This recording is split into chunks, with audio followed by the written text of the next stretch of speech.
introduce Matt, Annand, and Nick Miller from Prairie Bay, who continue to be some of our greatest champions for local foods in this region, and two of our really, really good friends.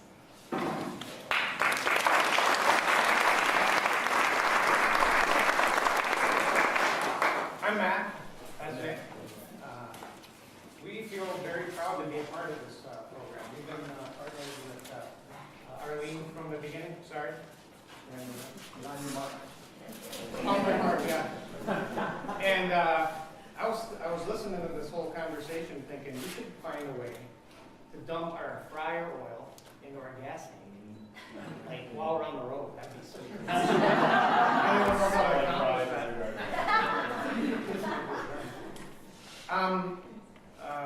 You know, at Prairie Bay, we've been using local foods from the beginning, and we just actually took over CLC's cafeteria.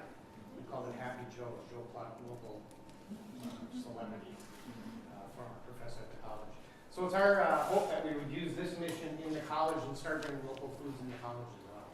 So we're excited about that. Maybe you want to talk about our project. Yeah. So we have a food truck. Side dish we named it. It has been a labor of love for a year now. We got it in October. It's been a lot of work. If you've ever seen Tom Hanks as the money pit. Yeah.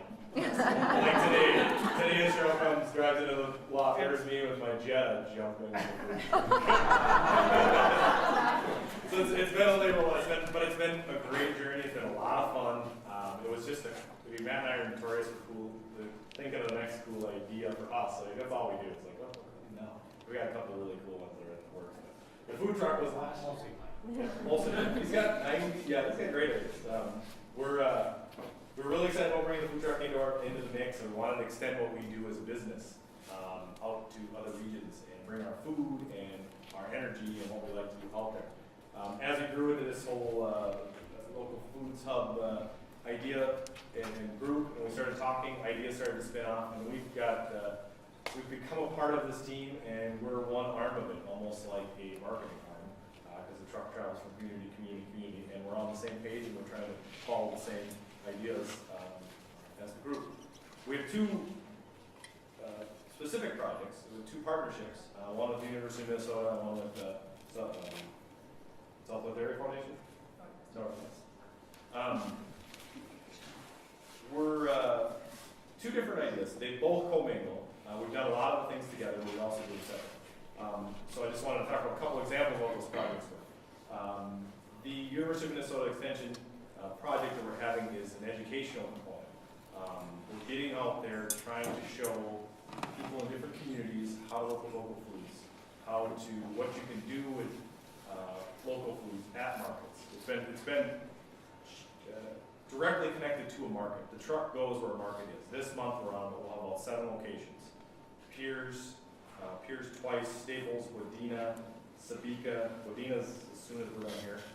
Sabika tomorrow, and Bemidji.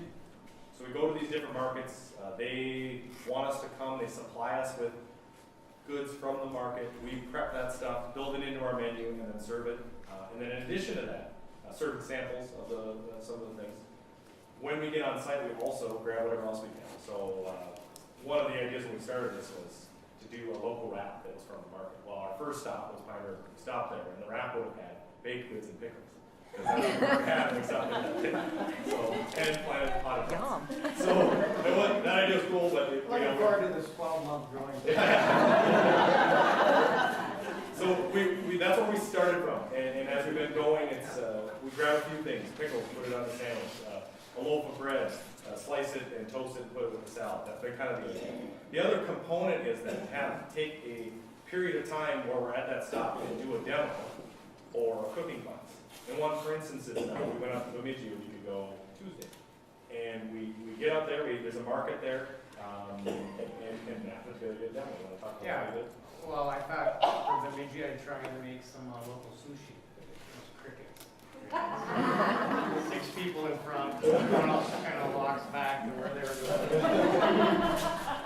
And so we just took the food from maybe 3 or 4 of the stands and rolled it into some rice and had a great time. People you know, the people that were at the demo had never seen it before. Sushi, real simple thing to make. And so whether it's, we made watermelon gazpacho once, we're always taking food from local farms. In fact, the food that you have on the truck today is from 3 of the spots that we just stopped at last week and a half. The sushi he made was BLT. Yeah, bacon, lettuce, and tomato.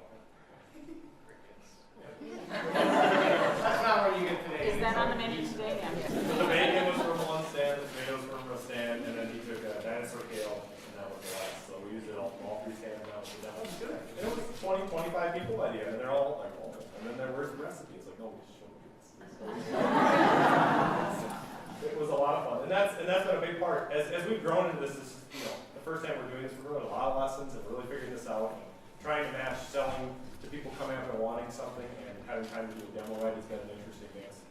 We've been grateful to have the support to put some new tech stuff on the truck. So we have a monitor out there that can show video. I've got a camera that can record video, and sound systems. It's been really, really helpful. So that's kind of one component, just a portion of it. The other part has been just getting out to communities that don't have access to food deserts. Everybody understands that term.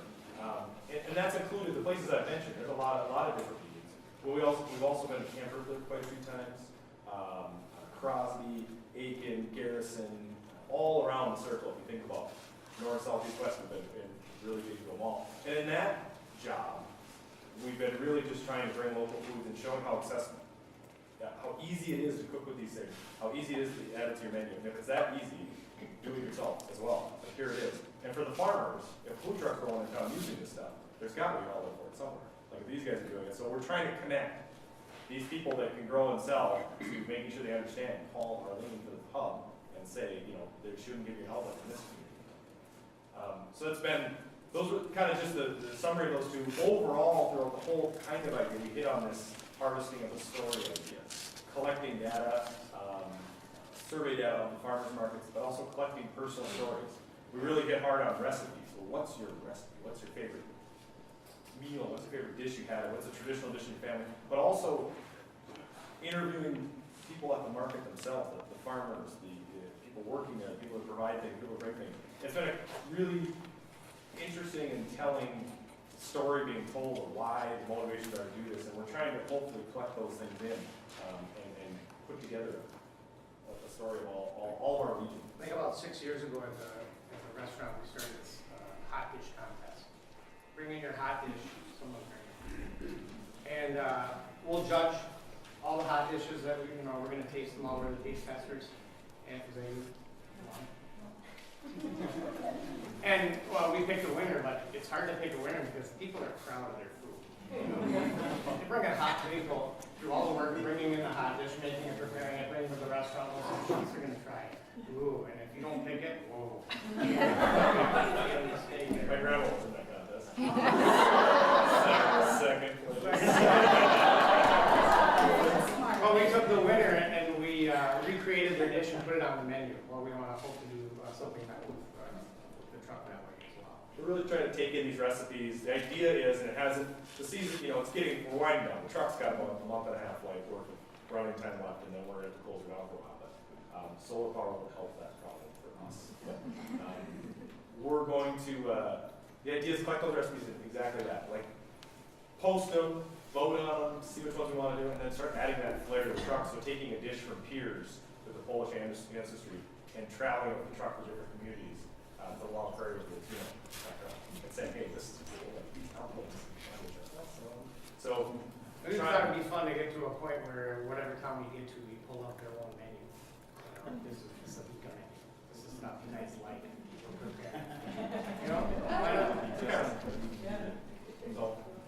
Many of you in here have been instrumental in getting this whole thing going, at least on our end for the truck. This has been a lot of work. It is. It's a lot of work. It's a new business you're developing. It's an appendage to the restaurant in some ways, but in some ways it's its own thing. It's a lot of work and it takes a lot of money to get it going. The generators down, the weather, here it comes. We can't do businesses. There's a lot of things that go into it. So we want to personally thank everyone in here that's been involved in supporting us financially. I'm going to make one comment, observation, and I do some of you have heard this before, I apologize, but I think it's important for those that haven't to know that what's really been special about the relationship with Nick and Matt and the side dish of Prairie is not only do they do everything they just talked about, but they also take time and energy to train talk to other chefs about why this is important, and how it adds value to their business, and that's a healthy competition between those folks, but yet it's cooperation as well. So we're really proud of the fact that they act as a regional partner in a way that's building capacity of their competitors, frankly. So we do want to give thanks to them for that, and probably deserve a little round of applause.